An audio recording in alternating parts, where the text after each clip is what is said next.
Ever get that feeling, like someone's not really saying what they mean? Words are saying one thing, but their body's telling a whole other story. It's like there's this hidden language we all speak, even if we don't realize it. Totally. And that's what we're diving into today, this whole world of body language.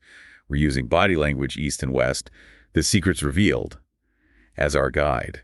And one of the things that really struck me right off the bat was just how much we're actually communicating without even saying a word. It's a lot more than you might think. The author throws out some pretty staggering numbers, something like 75 to 80% of communication is nonverbal. Think about that for a second. You could be nailing a presentation, facts, figures, everything perfect on paper, but your body could be telling your audience a completely different story. Exactly. So before we even get into the cultural stuff, which is fascinating, by the way, I'm curious, where did all this even come from? This whole body language thing, I mean. Well, long before we were using words, our ancestors were relying on body language for survival. Right, like a primal watch out kind of thing. Exactly. A subtle shift in posture could be the difference between life and death, right? Communicating danger, signaling a food source, it was essential. So it's like our bodies were speaking volumes long before our words caught up. Exactly. And that's what makes this deep dive so fascinating. This book, it goes beyond just, crossed arms mean you're closed off. It dives into how our upbringing, especially the differences between Eastern and Western cultures, plays a huge role in how we use and interpret those nonverbal cues. Yeah, that's what I'm really curious about. So let's unpack that a bit. The book talks about how Asian cultures often emphasize family and group harmony, right? It's much more collectivist. So kids are growing up with a lot more physical closeness, a constant awareness of others. Whereas in many Western cultures, the focus is more on individual expression, that kind of go-getter attitude. So we're encouraged to speak our minds, stand out from the crowd, and all of that shapes our body language in profound ways. It's like we're almost hardwired with these different nonverbal scripts from a young age. Exactly. And then we go out into the world and we're not even aware that others might be reading from a completely different script. No wonder things can get lost in translation.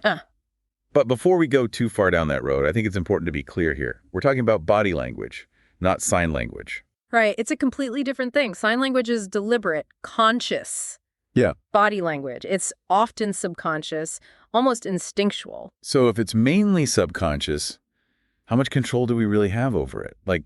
Can you really fake good body language if it's not genuine? That's the million-dollar question, right? And what I'm getting from the book is it's less about faking it and more about becoming aware of what you're already projecting.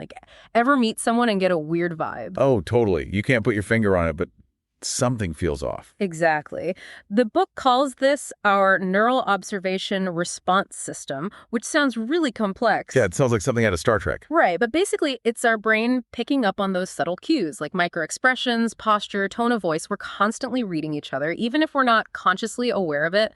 So it's like we're all amateur body language detectives in a way. Precisely. And the goal of this deep dive is to give us the tools to become much more proficient detectives. So we've got these nonverbal scripts kind of playing out in the background of all our interactions. But where do our own individual experiences and cultural backgrounds really come into play? Is our body language basically set from childhood, or is it more fluid than that? Well, body language East and West really gets into this whole nature versus nurture thing. And it actually traces those nonverbal patterns all the way back to the beginning. Even before we're born. Wait, really? You mean in the womb? Exactly. Think about it. For 9 months, a fetus is surrounded by its mother's movements, her emotions, all that sensory input. The book suggests those early experiences can have a lasting impact. Wow, that's kind of mind-blowing. Yeah. And it makes you wonder how much is really hardwired versus, learned from our environment. That's the big question, right? And the book seems to come down on the side of both.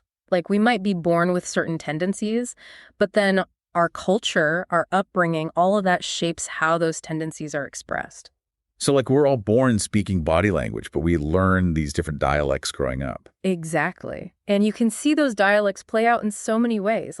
The book talks about how in many Asian cultures, there's this deep respect for authority figures. Right, like respecting your elders. Exactly. Children are taught not to make direct eye contact with superiors, for example, or to bow as a sign of respect. It's about fitting in, not standing out. Which is totally different from what a lot of Western cultures encourage. right? Like that whole go-getter, be assertive mentality. Exactly. And those different nonverbal scripts can lead to a lot of misunderstandings, especially in cross-cultural situations. Oh, totally. It's like that classic example of the thumbs up. It means one thing in America, but in some cultures, it's like a huge insult. Exactly. A simple gesture can have completely different meanings depending on where you are in the world. So we've talked about how our upbringing lays the groundwork for our body language. Right. But how does this actually play out in real life? Like those moments when you're trying to read someone's body language, trying to figure out their true intentions. Yeah. Are there any like universal tells, or is it always going to be culturally specific? That's the million-dollar question, right? And while some expressions are pretty universal, like a smile generally means happiness across cultures for the most part, the book argues that context is key. So like a raised eyebrow could mean a million different things depending on the situation. Exactly. And that's why the author encourages us to become more like urban anthropologists. Urban anthropologist. Yeah. I like that. Now I'm picturing myself with a little notebook and binoculars. Right. But instead of studying some exotic tribe, we're observing people in our everyday lives, paying attention to those subtle cues and what they might reveal. Give me an example, like what kind of things should I be looking for? Well, the book has this whole section on different walking styles and what they say about a person. Okay, this I gotta hear. So you've got your classic runner, head down, shoulders hunched, practically sprinting down the sidewalk. They're just trying to get from point A to point B as fast as possible. Oh, I know that one. I'm definitely guilty of that myself sometimes. Especially when I'm late. Then you've got your macho man swagger, chest puffed out, arms swinging. They want everyone to know they're there. Makes sense. Yeah. And what about the person glued to their phone? I feel like that's a pretty common walking style these days. Oh, absolutely. The social media addict, completely oblivious to the world around them because they're so engrossed in their digital feed. It's scary how accurate that is. Yeah. But beyond the entertainment value, I'm starting to see how paying attention to these little details could actually be really insightful. Exactly. Our bodies are constantly communicating, even when we're not consciously aware of it. So it's like learning to read this whole other language. Exactly.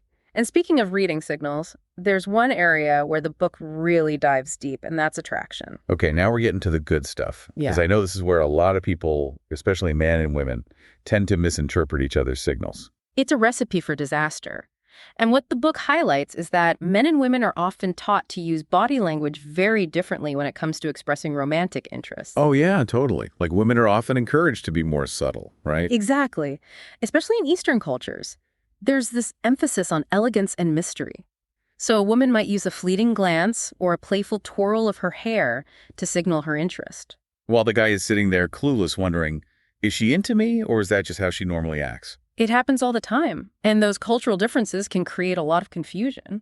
Okay, so decoding romantic signals, that's a whole other deep dive. But what about the workplace? I mean, those high-stakes situations, presentations, job interviews. Yeah. How do we make sure our body language is helping us, not hurting us? That's where body language, East and West, gets really practical. It breaks down those nonverbal cues that can make or break you in a professional setting. So it's like having a secret weapon in your briefcase. Exactly. And it starts with the basics, like your handshake. Have you ever shaken someone's hand and it was just off? Oh, totally. Either like a limp fish or they try to crush your hand. Exactly. A good handshake, it's firm but not aggressive, and it's all about making eye contact, conveying confidence and respect right from the start. Okay, so first impressions matter. But what about once you're in the meeting or, giving a presentation? What are some common body language pitfalls people should avoid? Well, one of the biggest ones is closed-off body language, like crossing your arms. Yeah, I've always heard that's a no-no. It can make you seem defensive or unapproachable. Even if you're just comfortable that way, the person you're talking to might interpret it negatively. So what's the alternative? Like, what should you do with your hands if you're not supposed to cross them? The book talks about the power of open palms. It conveys honesty and trustworthiness, like you're literally showing you have nothing to hide. Interesting. So it's not just about what you're not doing with your body, but also the signals you're actively sending. Exactly. And it goes beyond hand gestures, too. Like, your posture slouching can make you seem disinterested or even disrespectful. So like channel your inner ballerina, shoulders back, chin up. Exactly. Good posture conveys confidence and authority. And then there's something most people don't even think about, our feet. Well, our feet. What do those have to do with anything? You'd be surprised. But our feet can actually reveal a lot about our true intentions. Like if someone's feet are pointed towards you, it generally means they're engaged in the conversation. But if they're pointed towards the door... They might be mentally checking out, ready to make a run for it. Wow, I never would have thought about that. So we've talked about some individual gestures, Yeah. but what about those broader cultural differences we touched on earlier? Like, how do those play out in a workplace setting? That's where things can get really tricky, especially in today's globalized world. The book talks about how in many Eastern cultures, there's this strong emphasis on saving face and respecting hierarchy. So like in a meeting with a Japanese company, for example, it might be considered taboo to openly disagree with your boss or interrupt them. Exactly. Direct confrontation is generally avoided. And that's reflected in the body language, too. You'll see a lot more bowing, less direct eye contact. It's about maintaining harmony and respect. Which is pretty different from what you might see in a more Western workplace, Mhm. where there's often more emphasis on, speaking your mind, even if it means a little healthy debate. Exactly. And those different communication styles can lead to a lot of misunderstandings if you're not careful. It's like we're all speaking different body language dialects. Exactly. And that's why it's so important to be aware of those cultural nuances. A gesture that might be seen as confident and assertive in one culture could be perceived as aggressive or disrespectful in another. So how do we navigate all of this? I mean, it seems like a minefield of potential faux pas. Well, the book stresses the importance of observation. Not just seeing, but really observing how people from different cultures interact with each other. Pay attention to those subtle cues and adjust your own body language accordingly. So it's like learning a new language, but instead of words, it's all about those nonverbal signals. Exactly. And the more you practice, the more fluent you'll become. You'll be able to read people better, build stronger relationships, and ultimately be more successful in all areas of your life. Well, this has been eye-opening. Who knew there was so much to learn from a simple glance or a handshake? Body language, East and West. It's a fascinating look at this often overlooked aspect of communication, and it's definitely got me thinking twice about my own nonverbal cues. So next time you're out in the world, take a moment to observe the silent conversation happening all around you. You might be surprised by what you discover.